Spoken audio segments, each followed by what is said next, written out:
मध्य प्रदेश के लोकप्रिय मुख्यमंत्री मेरे सहयोगी आदरणीय शिवराज जी, लोक निर्माण विभाग के मंत्री आदरणीय गोपाल जी, जल संसाधन मंत्री तुलसी जी, संस्कृति पर्यटन मंत्री आदरणीय उषा जी, श्री सावन सोनकर जी, सुरेश धाकड़ जी, संसद में मेरे सहयोगी और बार बार नए नए काम लेके आते हैं और एक बार इतना कर दो फिर नहीं आऊंगा करके कहते हैं और फिर एक बार पहुंच जाते हैं। आदरणीय शंकर लालवानी जी, महेंद्र सिंह सोलंकी जी, गजेंद्र पटेल जी, कविता पाटीदार जी, छत्तीस सिंह दरबार जी, पुष्पमित्र भार्गव, आदरणीय महापौर जी, जयपाल सिंह चावड़ा जी, सभी सम्मान्य उपस्थित सांसदगण, उपस्थित आदरणीय अतिथिगण और उपस्थित सभी भाई और बहनों। वैसे इंदौर में मेरा काफी बार आना हुआ है और हर बार आता हूं तो नई नई बातें ही सामने आती भी हैं। एक बात जरूर है कि हम सब लोग हमारे देश के ऊपर प्रेम करते हैं और राजनीति में काम करने का मकसद यही है कि हमारे इस मातृभूमि को, हमारे देश को भय, भूख, आतंक और भ्रष्टाचार से मुक्त करके सुखी, समृद्ध, संपन्न, ऐसे विकसनशील वर्ल्ड की सबसे top most super economic power को, इस देश को बनाने के लिए हमको काम करना है। हम यही संस्कारों में पले हैं कि हम 2-4 रहे न रहे पर तेरा वैभव अमर रहे मां। और ये जो स्वाधीनता हमें मिली है, ये स्वाधीनता आसानी से नहीं मिली है। आज हम 75 साल पूरे कर रहे हैं, पर स्वाधीनता के पहले हमारे देश में एक पीढ़ी ने पूरे देश के लिए अपने समर्पण को, व्यक्तित्व को, जीवन को समर्पित कर दिया। चाहे वो सत्य और अहिंसा के आधार पर गांधी जी ने किया हुआ आंदोलन हो या हमारे क्रांतिकारों ने देश के लिए जो बलिदान किया हो, उन सब लोगों के बलिदान से इस देश का इतिहास लिखा गया है। इतिहास के बारे में ये कहा जाता है कि इतिहास कोई एयर कंडीशन में बैठकर कोई लोड पर टेकते हुए लिखा नहीं जाता। इतिहास खून के बिंदु से, पसीनों से लिखा जाता है, बलिदान से लिखा जाता है। और वो जो स्वाधीनता हमें मिली है, उसका रूपांतर सुराज्य में करना, स्वराज्य तो मिला पर सुराज्य में उसका रूपांतर करना, यही हमारा मिशन है, यही हमारा विचार है, यही हमारा उद्देश्य है।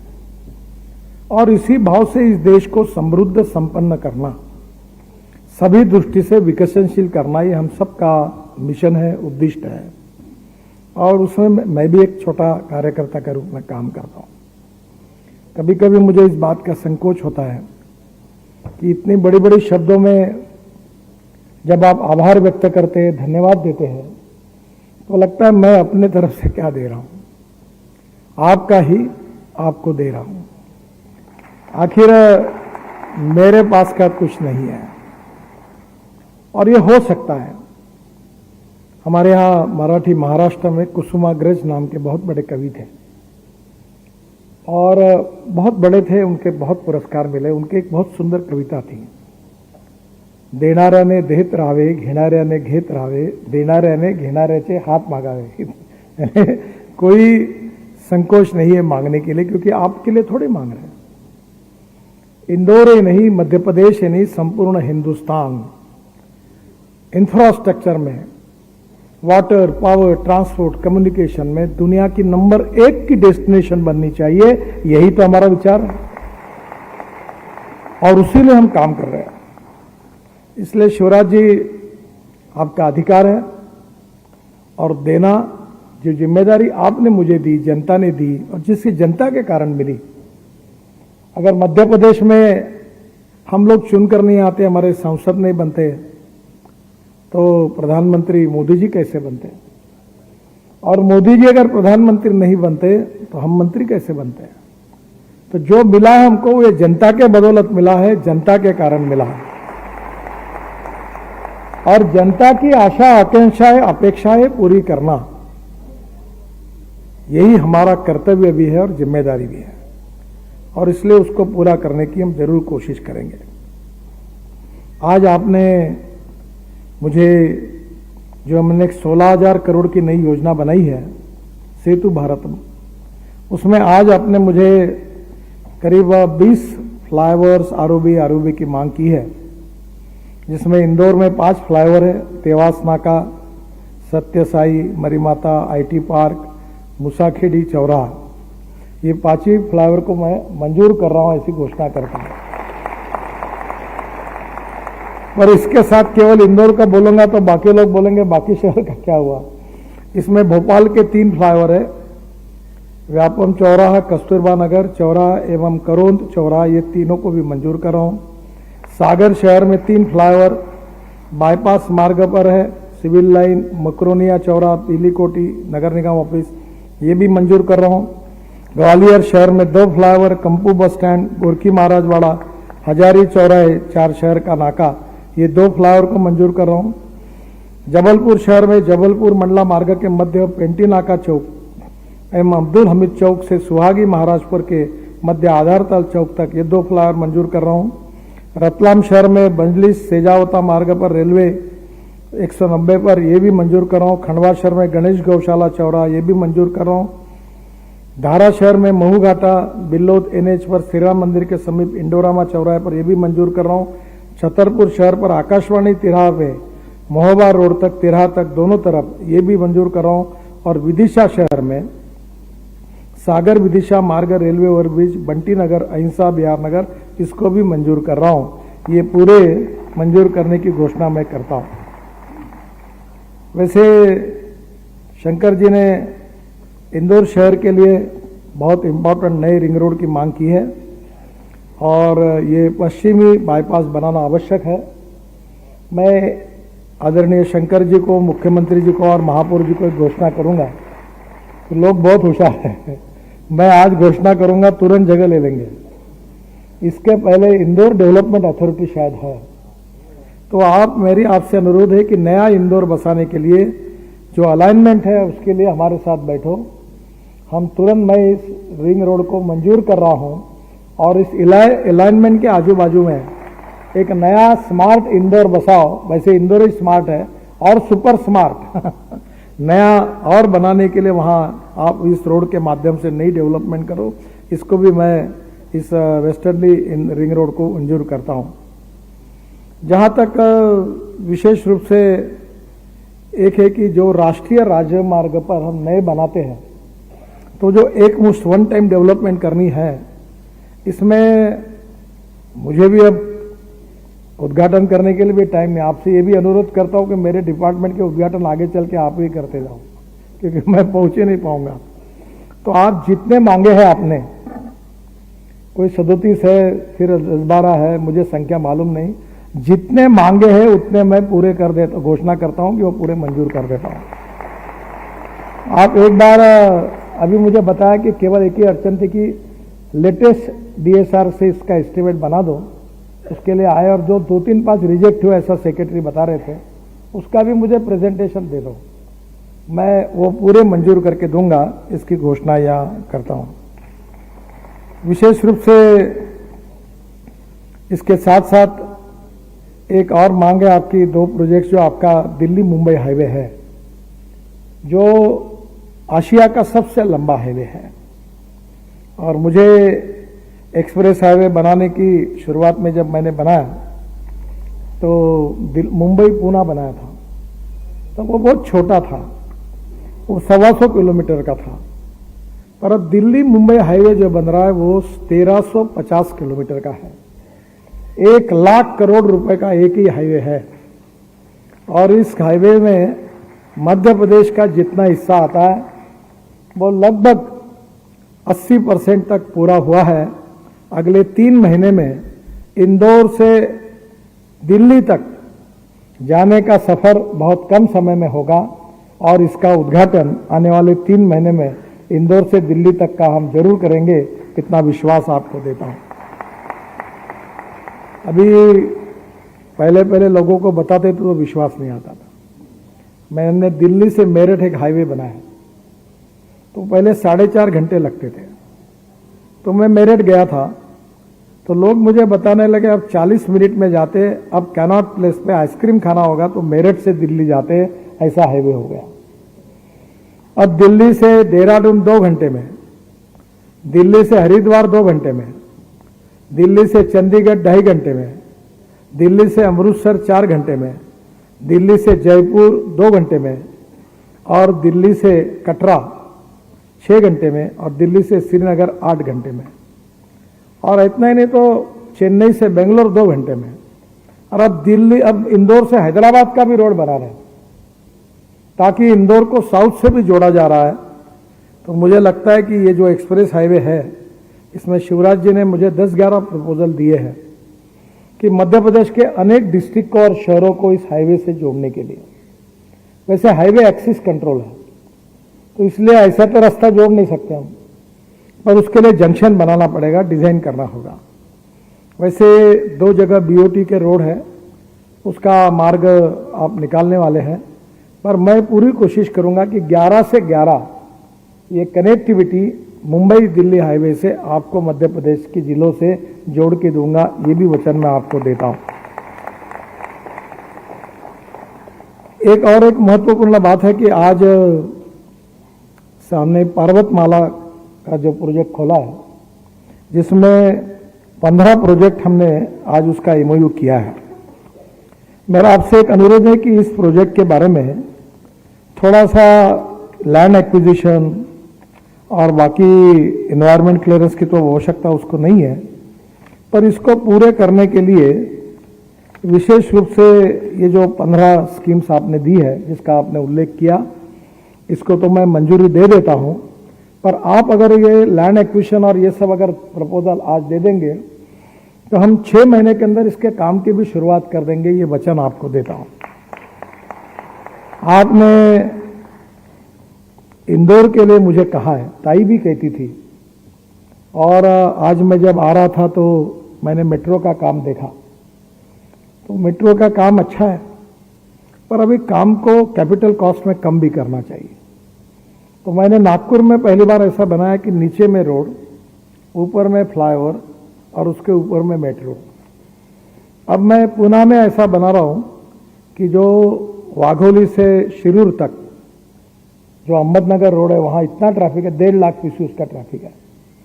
तो नीचे में रोड 8 लेन, ऊपर में 6 लेन फ्लाईओवर, उसके ऊपर में 6 लेन फ्लाईओवर और उसके ऊपर में मेट्रो। तो चेन्नई में भी बना रहा हूं। तो आज ही मैंने हमारे अधिकारियों को सूचना दी है कि जहां 30,000 पीसीएस के ऊपर ट्रैफिक है, वहां डबल डेकर बनाओ। शायद इंदौर में आपने एक डिजाइन किया भी है, तो मैं उनको ये भी कहा कि इसका डिजाइनर अच्छा लाओ, क्योंकि कॉस्ट उसमें बच जाती है। टेक्नोलॉजी में इतना इंपॉर्टेंट है कि टेक्नोलॉजी अगर अच्छी होगी, अभी हम लोग आपके आज के इसमें 2 टनल बना रहे हैं, तो जिनको ये टनल बना है वही कॉन्ट्रैक्टर झुजिला में काम कर रहे हैं, और हमारी कॉस्ट आई थी 12,000 करोड़। और 1 साल में बैठा और हमने एसोसिएशन करके दिल्ली में एक ऑर्गेनाइजेशन है, उनके साथ पूरा अध्ययन किया, वर्ल्ड के एक्सपर्ट लोगों को बुलाया, और ये 12,000 करोड़ की टनल जो थी, शिवराज जी हम केवल 5,000 करोड़ में बना रहे हैं, 6,000 करोड़ बचा। हमारे आसाम के मुख्यमंत्री जो है सोनोवाल जी, ये माजोली आइलैंड है ब्रह्मपुत्र में, ब्रह्मपुत्र तो समुद्र है। तो मैं उनके प्रचार के लिए चुनाव में गया था, वो मुख्यमंत्री थे, उनके कॉन्स्टिट्यूंसी में जा रहा था। तो हेलीकॉप्टर में मुझे उन्होंने कहा कि ये ब्रह्मपुत्र में अन्य सरोवर ही है, वो समुद्र ही है, यहाँ मेरे यहाँ माजोली के लिए आप ब्रिज बना दो। मतलब क्या बात करते हो, ये संभव नहीं है। तो उन्होंने मुझे कहा कि नितिन जी कैसे संभव नहीं है, आपने मुझे पार्टी में लाया, मैं मुख्यमंत्री बनाऊं, और अगर आप ये नहीं बनाएंगे तो ये 1.5 लाख वोट मेरे विरोध में जाएंगे, मैं चुनाव हार जाऊंगा। आप ये चाहते हो क्या मैं हार जाऊं? अरे बोला तुम जीतो पर ये कैसे बन पाएगा। बोलते बोलते उन्होंने मुझे इतना इमोशनली ये किया, ब्लैकमेलिंग नहीं बोलता हूँ जब मैं उतर गया तो मैंने बोला क्या करूं, तो मैंने घोषणा कर दी कि मैं ब्रिज बनाऊंगा। और जब वापस दिल्ली आया और अधिकारी को बुलाया तो बोले इसकी कीमत 6,000 करोड़ लगेगी। तो मुझे लगा क्या करना, तो हमने कि मलेशिया से नई टेक्नोलॉजी है। मैं फिर साल भर उसके लिए लड़ता रहा। और आपको ताज्जुब होगा शिवराज जी, ये जो पियर बनते हैं ये 30 मीटर में होते हैं, ये अब 120 मीटर कर दिया है। और ऊपर वाला जो बीम है वो स्टील फाइबर में कास्ट करते हैं। अभी पूना में इसकी फैक्ट्री खुल गई, देश भर में खुल गई, मध्य प्रदेश में भी खुलवा दीजिए इंदौर के पास। और उसकी कॉस्ट जो टेंडर निकला तो 6,000 करोड़ वाली कॉस्ट का ब्रिज 650 करोड़ में बन रहा और उसका काम शुरू हो गया। तो टेक्नोलॉजी का उपयोग करके कॉस्ट को कम करना ये बहुत ही, ये हमारे पूरे सिस्टम को आदत ही नहीं है। सरकार का माल यानी बस किसी को उसकी चिंता नहीं होती कि कॉस्ट ऑफ कंस्ट्रक्शन को कम करना और क्वालिटी ऑफ कंस्ट्रक्शन को इम्प्रूव करना। और टेक्नोलॉजी बदल गई है। और मैं ज़्यादा तो इंजीनियर नहीं हूँ, अभी मुझे 2 डिलीट मिली तो मुझे बड़ा आश्चर्य लगा, क्योंकि मैं इतना होशियार विद्यार्थी भी नहीं हूँ।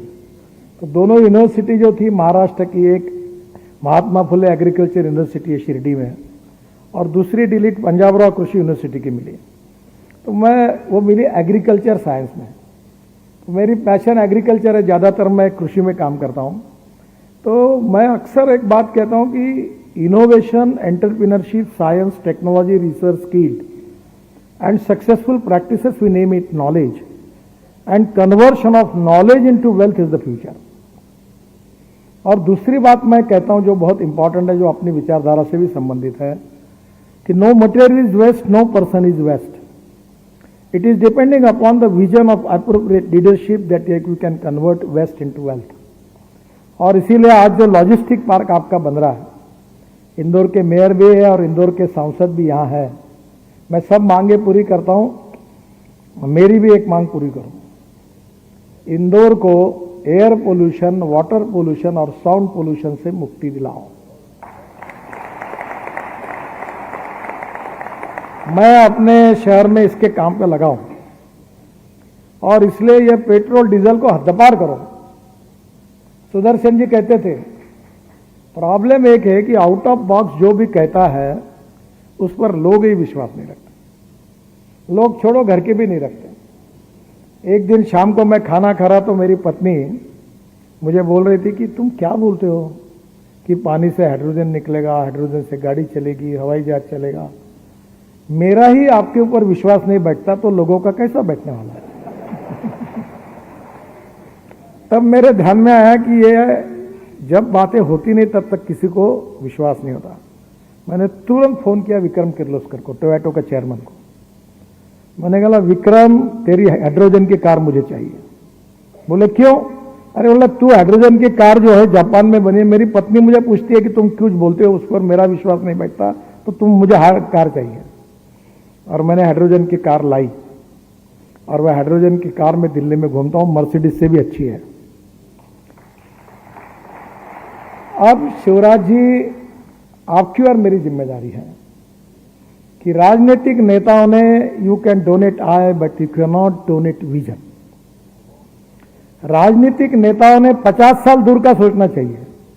ये जो अधिकारी बैठे हैं ना, ये पैचवर्क का काम करते हैं। इनको बस आज का निभालो, कल अपनी ट्रांसफर हो जाएगी, क्या लेना देना, ऐसा सोच। यहां बैठे वाले ऐसे नहीं है। तो ये जो 25-50 साल का सोचने वाला काम है, इसमें मध्य प्रदेश को green hydrogen, ethanol, bio CNG, bio LNG, और मैंने अभी आज ही कहा कि एक बहुत बड़ा लॉजिस्टिक पार्क बन रहा है। मैंने अचानक पूछा तो वो इसके बाजू में नाला है क्या? तो गंदा पानी है। बोले है। तो वो गंदा पानी निकालो, उसको शुद्ध करो। 1.25 करोड़ का इलेक्ट्रोलाइजर है। ये सब मेरे पास टेक्नोलॉजी है, करके देखा है मैंने, प्रूवन है। इलेक्ट्रोलाइजर से हाइड्रोजन निकालो पानी से, और इथेनॉल पर चलने वाला जनरेटर सेट लगा के ग्रीन हाइड्रोजन बनाओ, और इंदौर की पूरी बसेस, ट्रक ग्रीन हाइड्रोजन पर चलाओ। अभी ये कार जो मैंने लाई है, ये सोलर रूफटॉप इसमें करना है, क्योंकि 70% कॉस्ट पावर की है। और ये पूरे जो लॉजिस्टिक पार्क के ऊपर में सोलर लगा, उस पावर से इलेक्ट्रोलाइजर चलेगा, और जो कंप्रेस करेंगे वो ग्रीन फ्यूल होगा इथेनॉल का, जो 60-62 रुपये लीटर का है। तो मेरा प्रयास है, मैं ट्रांसपोर्ट मंत्री हूं, कि $1 पर केजी ग्रीन हाइड्रोजन आएगा और $1 में 450 किलोमीटर गाड़ी चलेगी, ना धुआं निकलेगा ना आवाज आएगा। अब मैं डीजल पेट्रोल के गाड़ी में बैठता ही नहीं हूं, मैं इलेक्ट्रिक की गाड़ी में बैठता हूं, इलेक्ट्रिक बस में बैठता हूं। अभी पूरे बसेस भी आ रही है। पहले लोगों को विश्वास ही नहीं उठा। मैं अपने स्टेट ट्रांसपोर्ट के बारे में बहुत लोग, मैं उसका मंत्री हूं, तो कभी कभी चेयरमैन आते हैं, मंत्री आते हैं, हमारी स्टेट ट्रांसपोर्ट, मतलब कैसी है? अच्छी है। मैंने बोला एक बताओ, तुम्हारे ट्रेस ट्रांसपोर्ट के बस में हॉर्न छोड़कर सब बजता है ना? हॉर्न बजता कि नहीं? क्योंकि कुछ कुछ राज्यों में तो टप पर बजते लोग। अब 1 पैसा न खर्चा करते हुए 50,000 इलेक्ट्रिक बसेस ला रहे हैं हम लोग। डीजल की बस चलाने के लिए 115 रुपए पर किलोमीटर कॉस्ट है, और वही इलेक्ट्रिक की बस, एयर कंडीशन बस चलाने के लिए, बड़ी लग्जरी बस चलाने के लिए 41 रुपए पर किलोमीटर कॉस्ट है, और विदाउट एयर कंडीशन 38 किलोमीटर है। भारत सरकार 50,000 बसें सब ला रही है, आपको भी मिलेगी। मैं आपसे और एक प्रार्थना करूंगा कि 5 साल के अंदर मध्य प्रदेश के स्टेट ट्रांसपोर्ट की बसेस को पूरी तरह इलेक्ट्रिक पर कन्वर्ट करने का आप ऐलान कर दो। 1 रुपया मत लगाओ, मैं तुमको मार्ग बताता हूं, बिन पैसे से पूरी मध्य प्रदेश की बसेस इलेक्ट्रिक पर कैसे चलेगी, इसका मॉडल मैं आपको दे देता हूं। ये डीजल की जरूरत ही नहीं है, और ये कोई स्टेट ट्रांसपोर्ट फायदे में नहीं आती। मैंने बहुत अध्ययन किया। ये डीजल है ना, ड्राइवर लोग बहुत नाराज होते हैं, क्योंकि डीजल रहने में उनका बहुत फायदा होता है। और कंडक्टर टिकट नहीं देता। कोई जिंदगी भर कोई देश की कोई ट्रांसपोर्ट प्रॉफिट में नहीं आ सकती। अब मैं ट्रांसपोर्ट मंत्री, मैंने ऐसा मॉडल तैयार किया कि बस चलेगी इलेक्ट्रिक पर, चोरी नहीं हो सकती, और सामने से एंट्री होगी, बस में टिकट नहीं कटेगा, कार्ड होगा, कार्ड पांथले पे मिलेगा, और कार्ड दिखाओ बैठो, कार्ड दिखाओ उतरो, और सामने एयर कंडीशन बस रहेगी, कोई टिकट नहीं, कोई कंडक्टर नहीं। आप देखो, आपका प्रॉफिट में भी चलेगा, और टिकट रेट 30% सस्ते होंगे। और केवल इंदौर से भोपाल नहीं, अभी दिल्ली से शिमला तक इलेक्ट्रिक लग्जरी बस चल रही है।